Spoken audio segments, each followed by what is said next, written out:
Break के बाद एक बार फिर आपका स्वागत है। तो हमारी एक सेगमेंट है मार्केट्स के महारथी। इसमें रियल टर्म में जो हमारे महारथी होते हैं ना मार्केट्स के अंदर, जिन्होंने दम से, अपने मेहनत से, अपनी हिम्मत से, अपनी इंटेलिजेंस से ना केवल मार्केट्स में बहुत बड़ा पैसा बना के दिखाया, मार्केट्स को अच्छे से रीड करके दिखाया, बल्कि उनकी इंटेलिजेंस से काफ़ी सारे लोगों को फ़ायदा भी पहुँचा है।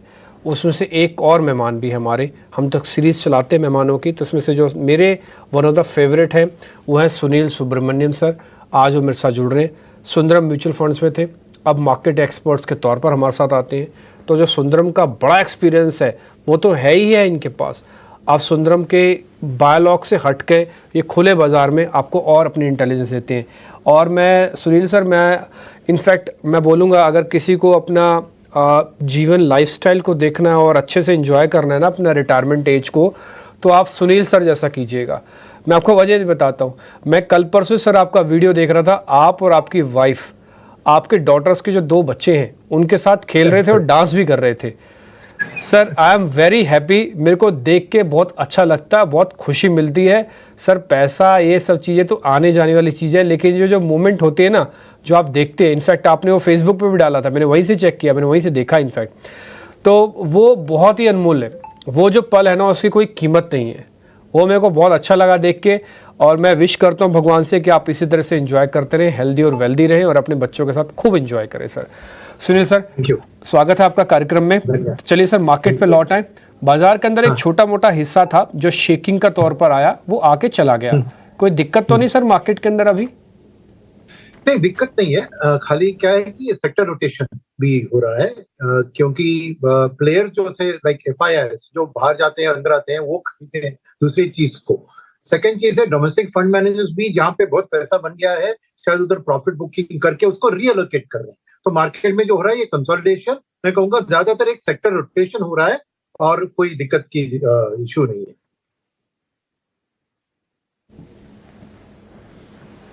ठीक है। अब सर रीएलोकेशन की आपने जब बात कर ही लिया, डिप्लॉयमेंट की बात की है, एक आप सेंस दे सकते हैं, क्योंकि आप तो इंडस्ट्री के पुराने वेटरन हैं, आपको थोड़ा आइडिया होगा। मैं चेक कर रहा था कि डीएस की लॉन्ग होल्डिंग 30-31% के आसपास थी। पिछले 2-4 दिनों में वो लॉन्ग होल्डिंग्स, यानी कि मार्केट में जो डिप्लॉयमेंट है लॉन्ग साइड पे, वो 2-4% बढ़ा है। तो ये बहुत कम है एज कम्पेयर टू, नहीं तो 50% के अराउंड चलता है। सर ये डिप्लॉयमेंट की प्रॉब्लम हो रही है क्या मार्केट्स में? फंड्स वालों को कोई पैसा तो खूब आ रहा है, 24-25 हजार करोड़ रुपए आ रहा है।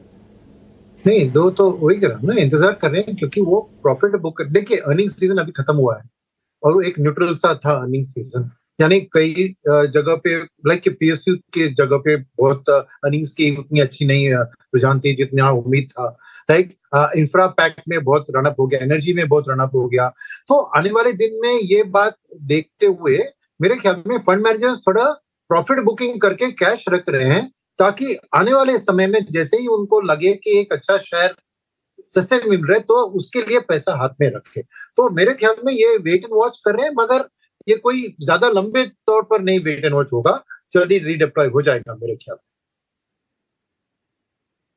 सुनील सर, सृष्टि बात कर रही हूँ। आपसे एक बार टेक डिफेंस काउंटर्स पर भी लेना था, क्योंकि हाल फिलहाल जितने भी डिफेंस स्टॉक्स हैं उनमें भारी करेक्शन आ रहा है। तो जो क्योंकि मार्केट दोनों ही साइड के मूव्स दिखा रहा है, वॉलेटिलिटी बरकरार है, पर ऐसे में जिस तरीके से करेक्शन आ रहा है डिफेंस काउंटर्स में, क्या यहाँ पे लॉन्ग टर्म इन्वेस्टर्स को, क्योंकि ऑलरेडी कई सारे स्टॉक मल्टी बैगर्स रहे हैं, उछाल में निकलना है, या फिर अभी भी जो लॉन्ग टर्म स्टोरी है वो बरकरार है, या बाय ऑन डिप्स के कुछ मौके ढूंढे यहाँ पे?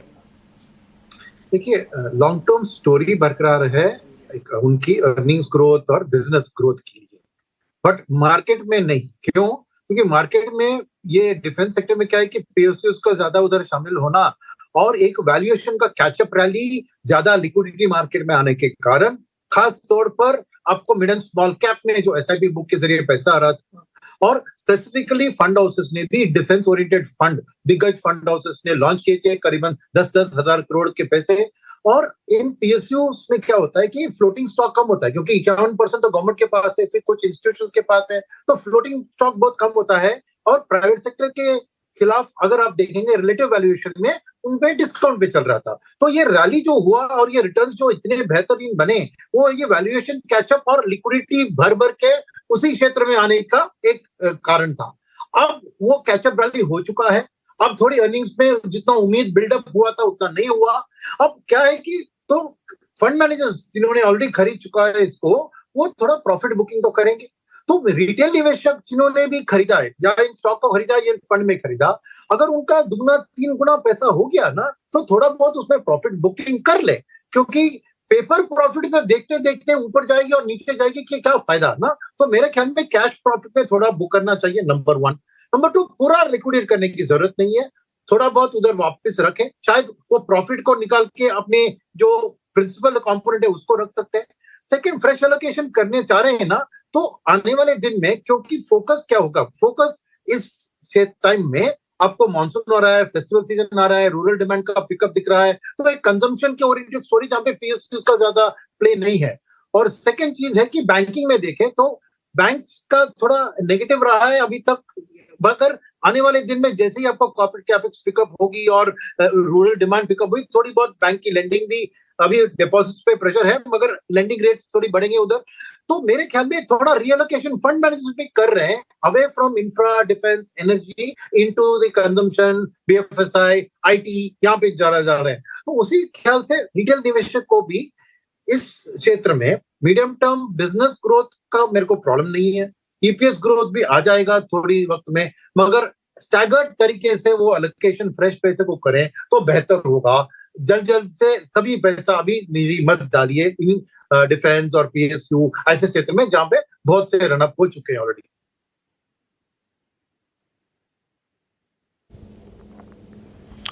ठीक है, तो ये कुछ एक पॉइंट्स आपको सर बहुत ही अच्छे से और बहुत ही अपनी इंटेलिजेंस के साथ क्लियरेंस दे रहे हैं। सर अब जरा मैं सेक्टोरल चर्निंग पर आऊँगा, एक बिल्कुल ये मेरा लास्ट क्वेश्चन के तौर पर होगा। मार्केट में आईटी को थोड़ी वेटेज और इम्पोर्टेंस दी जा रही है, सर आप भी देंगे? हाँ बिल्कुल, क्यों मैं ये कह रहा हूँ कि बहुत उधर एक नेगेटिव थॉट प्रोसेस आ गई थी और कोविड के बाद जो उछाल आया था उससे करेक्शन सीधा आ रहा था। और चीज ऐसी थी, सिंपल सी, कि जो एक सेफ्टी सेक्टर होता था आईटी, वो एक ग्रोथ सेक्टर में कोविड में बदल गया। फिर जब कोविड पीछे हट गई तो वापस तो सेफ्टी का जो एक वैल्यूएशन करेक्शन होता वो हो रहा था। सेकंड है कि आईटी के अंदर ही आपको एआई, ये टैग, अब नास्डैक वाले जो स्टॉक्स थे उनमें जो है कोर आईटी में थोड़ा ध्यान कम था। अब क्या हो रहा है कि अब देखिए कि एक तरफ आपको यूएस में एक रेट कट की बात आ रही है तो वो इक्विटीज के लिए पॉजिटिव है, और एफआईएस भी इस रेट कट के माहौल में, स्लोडाउन में, इमर्जिंग मार्केट में वो अपना पैसा निकाल रहे थे, क्योंकि उस टाइम, अभी रेट कट के टाइम में सस्ते पैसे थे, वो ज्यादा वापस इमर्जिंग में आएंगे। अब ये फॉरेन से जो पैसा आता है ना, उसमें खासकर पैसिव फंड्स का ज्यादा एलोकेशन होता है।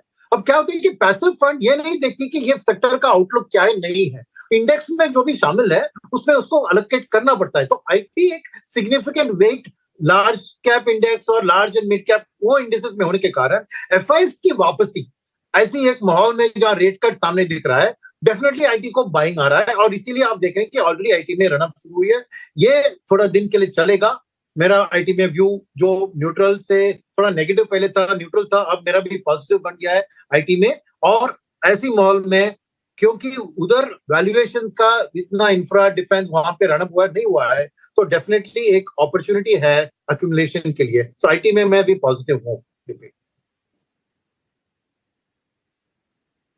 डन सर, बहुत बहुत शुक्रिया sir, thank you very much. आज आपने हमारे लिए टाइम निकाला अपने व्यस्त समय में से, इसके लिए मैं आपका शुक्रिया अदा करना चाहूँगा और हमारी बेस्ट विशेज़ आपके साथ है।